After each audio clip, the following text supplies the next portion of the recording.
नमस्कार। आज उत्तर प्रदेश की राजधानी में खरीफ को लेकर आज इस बैठक का आयोजन किया गया, जिसमें प्रदेश भर के किसान, साइंटिस्ट और अधिकारी इकट्ठा हुए।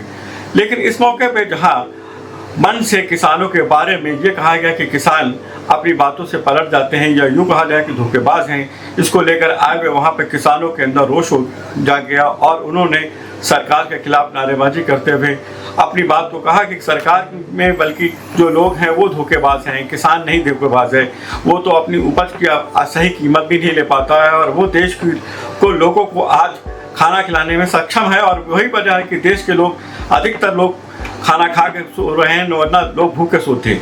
उन्होंने कहा कि बल्कि ये कहा, उन्होंने आरोप लगाए कि जो विभाग हैं उनके अधिकारी और किसानों के बीच में कुछ सांठगांठ है, जो उनके द्वारा संचालित गैंग है, जिनके माध्यम से किसानों को दी जाने वाली बड़ी राशियां वो अधिकारी और वो गैंग जो है खा जाता है और उसका ठीकरा सारे किसानों के ऊपर फोड़ा जाता है।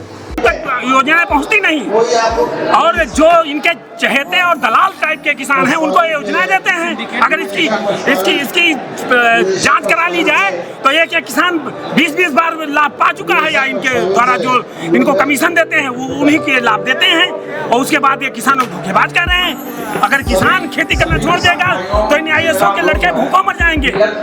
आज किसान है जो अपनी कर्ज लेकर के घाटे की खेती को कर रहा है और समाज को, देश को आत्मनिर्भर बनाए हुए है।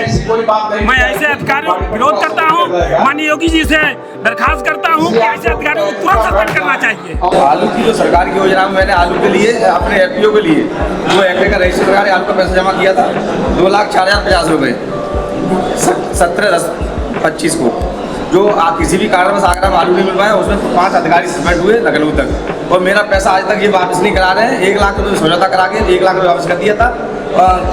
25 दिसंबर को हम 1 महीने तक दे देंगे, अभी तक पैसा वापस नहीं हुआ और 6 चक्कर लगा दिए मैंने इनके पास। किसानों को धोखेबाज बैठे, उद्यान विभाग के अधिकारी धोखेबाज है, जो किसान का पैसा खाए हुए बैठे किसान को धोखेबाज बता रहे हैं।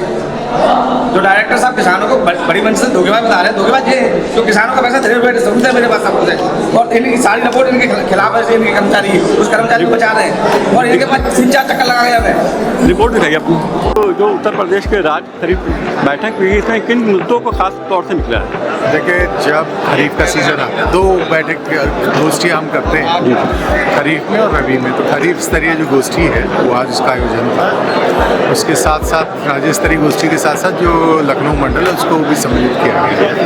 मुख्य रूप से इशू ये रहता है कि किसानों को जो खरीफ के लिए तैयारियां करनी है उसके लिए उनसे एक इंटरेक्शन हो जाए, उनकी समस्याएं यदि कोई हो उनकी जानकारी हो जाए।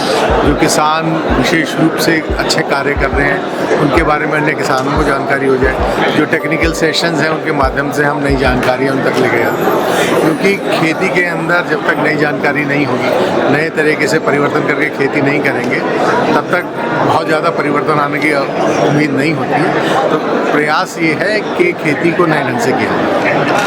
तो सर, लगातार किसानों की आमदनी दोगुनी की बात की जाती है, लेकिन किसानों की आमदनी प्रोडक्टिविटी कास्ट लगातार बढ़े और क्योंकि इधर इंटरनेशनली जो हालात हुए जिसकी वजह से आप देख सकते हैं कि यूरिया वगैरह की जो खाद है उसकी कीमतें 2 गुना बढ़ रही, तो इसको कैसे किसान की उत्पादकता में असर पड़ेगा? देखिए, अभी तक तो जो सरकार है उसके लेवल पे यूरिया की या किसी भी उर्वरक की कमी नहीं है और निरंतर जो भी उपलब्धता है वो सुनिश्चित कराई जा रही है। तो सर, जो आगे की स्थिति है उसके लिए भी सरकार तैयारी कर रही है कि किसी भी तरह से रासायनिक उर्वरक की कमी ना है। लेकिन जो आह्वान प्रधानमंत्री जी ने किया है और मुख्य रूप से देखिए, वो हम लोग पिछले लगभग 1.5 साल से मैं विभाग में हूँ, हम लोग तब भी कह रहे थे कि रासायनिक उर्वरकों की इस्तेमाल हम लोगों को कम करना होगा, क्योंकि ओवरऑल जो इसका इम्पैक्ट है वो बहुत नेगेटिव हेल्थ पे जा रहा है। तो उस चीज़ के लिए पुश हम अभी भी कर रहे हैं। जो ग्रीन मैन्योरिंग है उसको भी हम पुश कर रहे हैं, तो वो पुश हमारा कंटिन्यू कर रहा है, लेकिन किसान को